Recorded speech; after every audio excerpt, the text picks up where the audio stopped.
Siku zote vya Mungu vimenyooka, havinaga kona kona.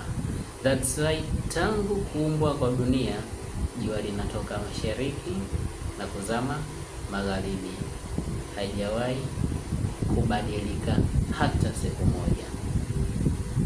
Swali, je, unaamini ya kwamba dini ni mpango wa Mwenyezi Mungu?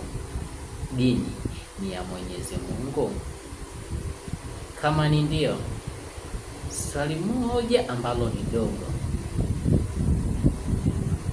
kwa nini zipo nyingi?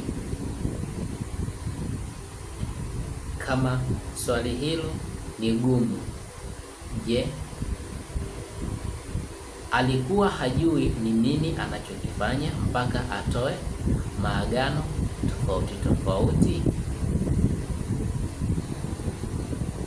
Kama pia hilo nalo ni gumu, tuwashumu dini yako wewe ndiyo sahihi, kwa nini imerejelea ya wengine?